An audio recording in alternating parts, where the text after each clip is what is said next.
Several dozen questions have come in over the months on the abuse of pastoral authority.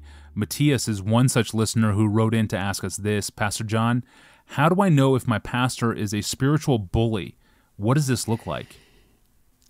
This is an extremely delicate subject because just to talk about it can signify, in some settings, on the one hand, an oversensitivity to healthy pastoral authority that is not bullying at all, but someone might accuse a pastor wrongly of bullying just because they don't like his tone of voice, or he seems to be a little bit more firm than they grew up experiencing by their dad.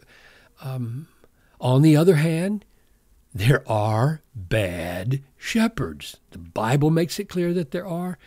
Our experience today makes it clear that there are. There are bad, abusive shepherds who don't love the flock. We know this from prophets in the Old Testament. We know it from abuses in the New Testament. They abuse their position, use it for an ego trip or the need for control, or even more sinister and sick harm done to others.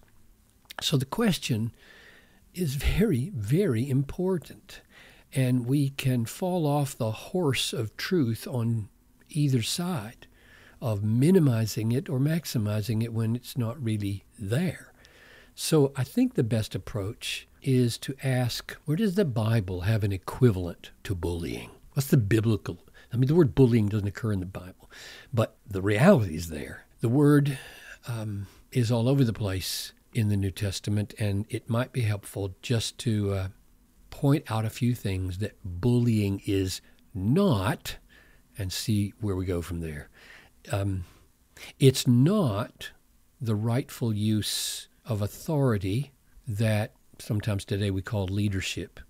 There's no such thing as leadership that doesn't lead, or ruling that doesn't rule, or governing that doesn't govern. There really is governing in the church. So 1 Timothy 5:17, let the leaders who rule or govern well be considered worthy of double honor. Or 1 Thessalonians 5:12, respect those in the Lord who labor and are over you in the Lord and who admonish you. Or Titus 2:15, declare these things, exhort and rebuke with all authority. Let no one disregard you.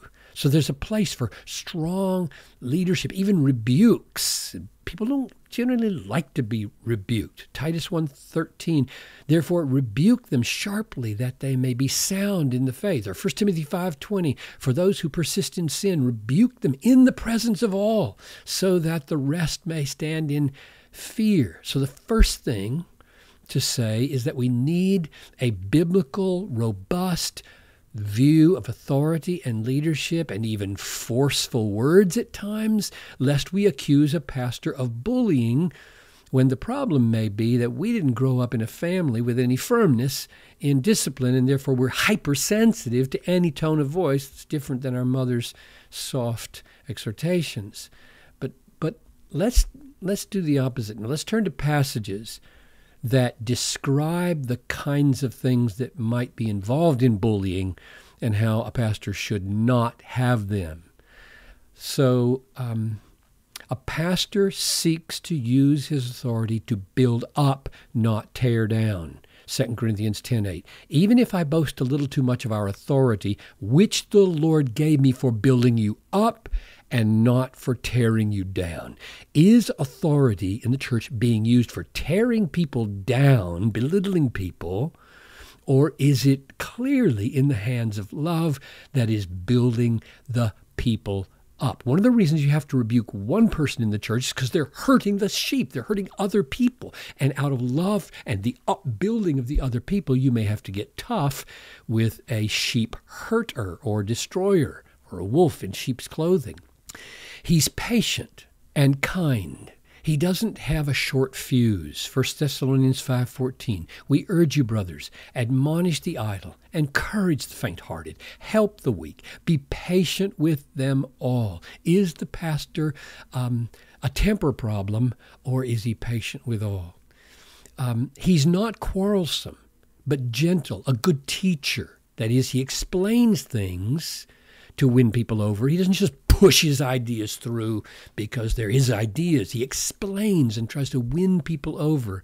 So 2 Timothy 2:24, the Lord's servant must not be quarrelsome, but kind to everyone, able to teach, patiently enduring evil, correcting his opponents with gentleness. This is the opposite of bullying, right? God may perhaps grant them repentance. So he knows God does repentance producing. He doesn't do it. He can't make it happen by his forcefulness, that they may come to their senses and escape from the snare of the devil, having been captured by him to do his will. So the great work of deliverance in the church is done by not being quarrelsome, being kind, teaching, patient endurance, gentleness in all things.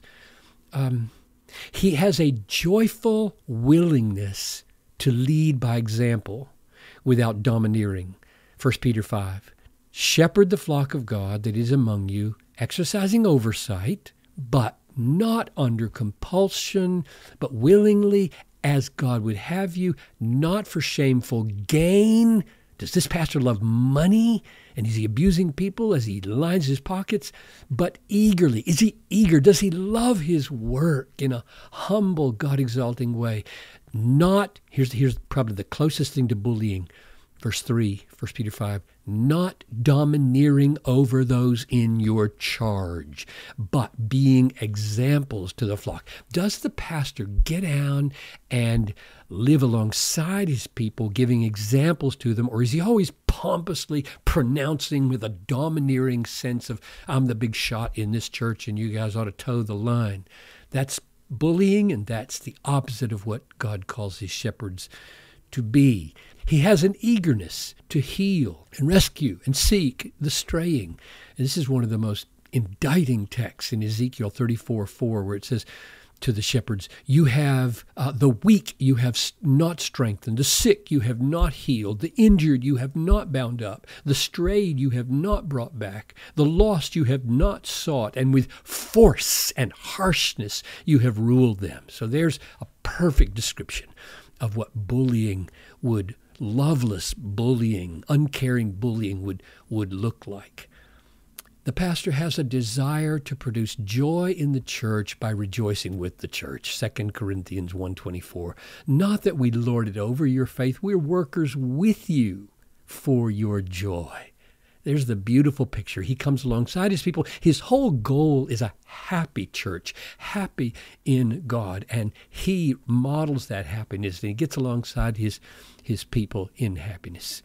He takes no pleasure in loading people down and watching them struggle. He wants to give necessary loads. There is a burden to be borne, but my yoke is easy and my burden is light, because the pastor's giving a burden-lifting gospel with every load he puts on the people for obedience. He gives burden-lifting help with the promises of God. The opposite of that is Matthew 23:4. They tie, he's talking about the Pharisees and the lawyers here, they tie heavy burdens, hard to bear, and lay them on people's shoulders, but they themselves are not willing to move them with a finger. That's a perfect description of one who uses his preaching or his teaching to bully his people by laying burdens on them, but there's no gospel lifting. There's no joy-giving promises to help them live out with success the burdens he's putting on them. And he is finally self-controlled, not violent, supreme love for Christ from 1 Timothy 3. Therefore, an overseer must be above reproach, a husband of one wife, sober, self-controlled, respectable, hospitable, able to teach, not a drunkard, not violent, but gentle, not quarrelsome, not a lover of money. So, in a word, my answer is, to how do I know if my pastor is a spiritual bully? Go to the Bible, especially the New Testament. Use all of it to form a well-rounded picture of what biblical leadership and biblical shepherding is, and then measure your pastor by that. Every pastor has strengths and weaknesses. Be careful that you don't accuse him of bullying when there may be an aspect of his ministry where he's sincerely growing and improving. And always be aware of your own fallibility of possibly forcing a view of leadership that fits your preferences rather than fitting the Bible. But I'll end with this. If you see a pattern of serious shortcomings along the lines that we've just developed, seek him out first. Share your concerns. His reaction to you will tell you a lot.